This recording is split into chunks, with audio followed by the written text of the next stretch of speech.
changement de plan parce qu'aujourd'hui on va ouvrir ce gros bébé.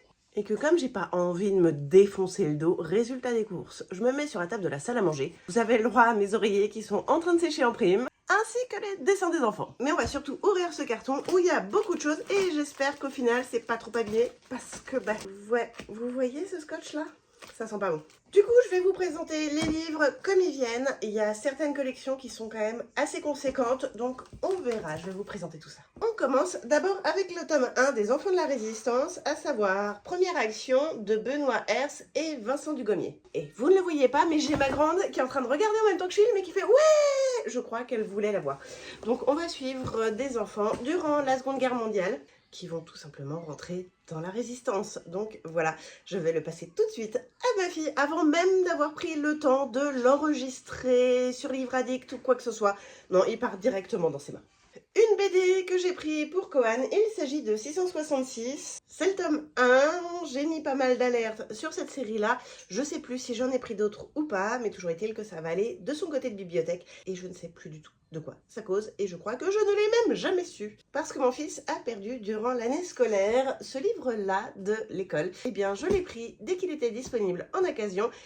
Et dans une semaine, au moment de la rentrée, il ira tout simplement rejoindre la bibliothèque de l'école celui-là. Kohan veut se faire la collection complète des Assassination Classroom. Du coup, j'en ai pris quelques-uns, en gros, ceux qui étaient dispo d'occasion. Perso, je les lirai pas. J'ai lu le tome 1, j'ai lu le tome 2 et ça m'a pas vraiment plu. Mais en gros, nous avons un extraterrestre qui vient de débarquer sur la Terre et qui dit à sa classe, soit vous réussissez à me tuer, soit je désingue la Terre. Je veux savoir comment ça va finir, l'air de rien, donc je vais demander à Kohan de me spoiler, mais j'ai pas envie de les lire, j'accroche pas au type de récit. Parce que je l'avais reçu en service presse numérique, mais que je n'avais pas pris le temps de le lire pour tout un tas de raisons, j'ai pris le tome 1 des Royaumes des Géants, à savoir Le Secret des Nuages d'Anna B. Chailly aux éditions Gulfstream. J'avais pas vu, mais en fait j'ai bien fait de le prendre en physique. Il est super beau et la jaquette, waouh waouh waouh. Attendez, je vous montre ça. C'est super beau. Puis ça aussi c'est super beau, ça chatoie de partout. Bon, en revanche, je sais pas de quoi ça parle, mais je fais complètement confiance à Dana. J'ai toujours aimé ses bouquins jusque-là, donc voilà, il va aller dans la pile Gulfstream celui-là. Parce qu'il me fait de l'œil depuis un moment, j'ai pris La Servante écarlate, version graphique de Margaret Atwood aux éditions Robert Laffont. Et donc nous sommes dans une dystopie où nous allons suivre des femmes qui sont réduites au statut d'esclaves sexuels pour tout simplement faire des bébés. Voilà, je veux le lire du coup. Parce que celui-là, je l'avais repéré aussi depuis un moment. Cette fois-ci, nous sommes sur un illustré. Il s'agit d'Histoire du soir pour filles rebelles, sans destin de femme extraordinaire, aux éditions Les Arènes. J'ai vu qu'il y avait un tome 2 et un tome 3 de sortie. Je me suis dit, pour l'instant, je prends que le tome 1. On verra si ça me plaît. Et si ça me plaît, je continue. Parce que parfois, je me dis que je suis pas très douée. J'ai acheté ce tome 1 parce que j'avais demandé le tome 2 en service de presse en oubliant que je n'avais pas eu le tome 1. Donc, du coup, vient d'arriver à la maison le tome 1 des Mésaventures de Monsieur Gonzague et de la fabuleuse compagnie des animaux, à savoir Les Stagiaires de Richard Petit-Singe, aux éditions Gulfstream. Donc nous sommes sur un jeunesse et j'ai hâte de pouvoir le lire pour pouvoir ensuite lire le tome 2 qui attend depuis sa sortie du coup dans ma palle.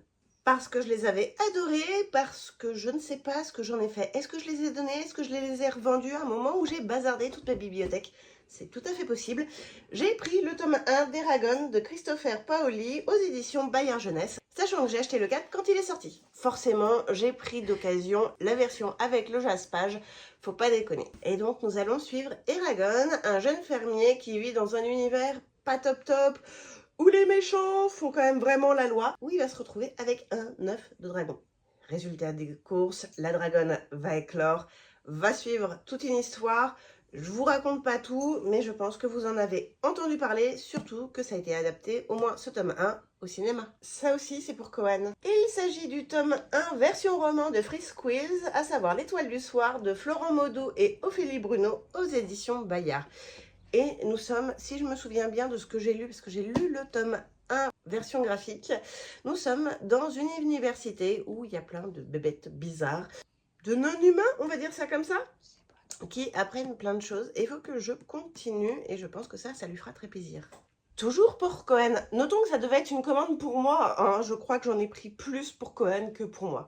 Il voulait les solo leveling en physique à la maison, donc du coup j'en ai pris quelques-uns qui étaient dispo d'occasion et maintenant il n'y a plus qu'à attendre que les autres arrivent chez Gilbert pour pouvoir les commander. Il y en a un qui s'était perdu en plein milieu du carton, mais oui, encore un Assassination Classroom. Va falloir que je vérifie mon bon de commande, parce que j'ai le tome 1 d'Hunger Games, et j'ai cela. Donc, 2 fois le tome 2. Sauf qu'il y a une cagade, et vous allez le voir, c'est tout simplement que un des tomes 2 est estampillé tome 3. Donc, je vais faire un retour à Gibert, parce que c'est pas le bon.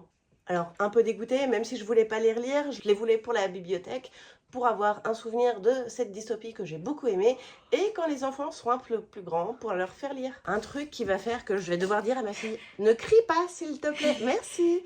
Parce que sinon elle va nous dézinguer les oreilles, à vous comme à moi, mais surtout à moi, parce que moi je vais baisser le son au montage. Mais il s'agit d'un Mortel Adèle, et vous l'entendez couiner, et donc je vais lui donner, parce que un de plus dans la collection, et voilà une enfant heureuse. Parce qu'un petit peu plus de Freesquills pour Koan. Il s'agit d'un spin-off avec les Vestigiales, donc toujours de Florent Maudou. Et je ne sais pas du tout de quoi parle ce spin-off, mais ça va aller dans sa bibliothèque, dans son coin, dans sa zone. Voilà, peut-être qu'un jour je les lirai. Parce que je me suis pris un bouquin pour travailler de la psycho, tout simplement. Un bouquin pour les enfants avec le tome 1 des enquêtes d'Anatole Bristol, à savoir Le Gang des farceurs, de Sophie Laroche et Karine Hider, aux éditions Ozu Roman. J'adore les gens qui revendent les trucs avec des petits mots doux dedans. Parce que Mira et Manon en ont beaucoup parlé. J'ai pris le tome 1 de Demigods Academy, à savoir Zeus, d'Elisa S. Armor et Keria Legend, aux éditions Hachette.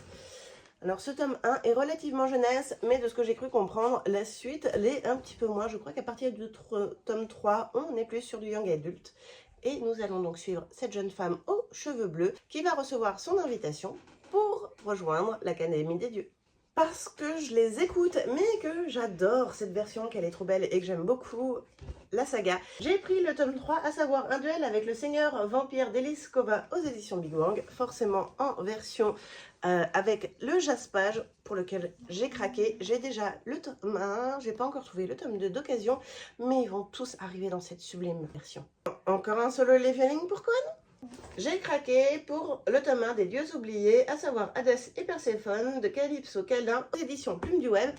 Et j'espère que cette version-là d'Hadès et Perséphone va me réconcilier avec ces deux divinités, parce que les derniers que j'ai lus d'eux, non. Non, mais quand je dis que c'était une commande, surtout pour Koan, du Senseiya, qui arrive à la maison, parce qu'il avait les 3 premiers tomes, donc j'ai pris jusqu'au tome 7, ils n'avaient pas les suivants, donc forcément il a fallu s'arrêter un moment.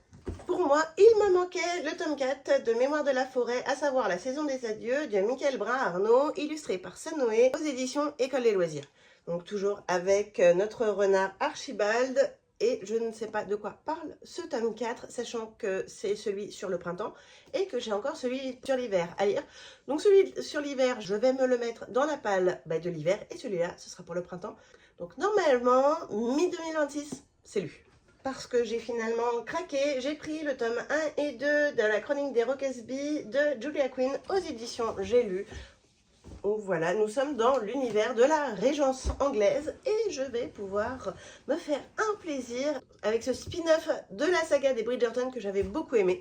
Donc voilà, on va pouvoir le lire, on va pouvoir continuer, et franchement, je pense que je vais me reprendre d'occasion tous les Bridgerton dans cette version-là. Et pour finir, un qui a pris très cher, je suis un peu dégoûtée. Je sais pas si vous allez voir, mais là il est cassé. Mais enfin bon, c'est la magie des achats d'occasion, on va dire.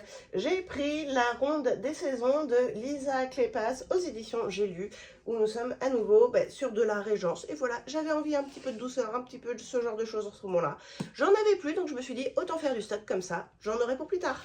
Et voilà, c'est fini pour ma commande semestrielle d'occasion. Il y a pas mal de choses, l'air de rien. Il y en a beaucoup pour Koan, un petit peu pour les enfants. Une partie quand même, l'air de rien, pour moi. Et maintenant, il me reste plus qu'à tout pointer et à tout ranger. Bonheur! Si vous avez aimé, n'hésitez pas à mettre un petit pouce bleu et dites-moi en commentaire quel livre de cette réception vous me conseillez de lire en priorité. Ciao!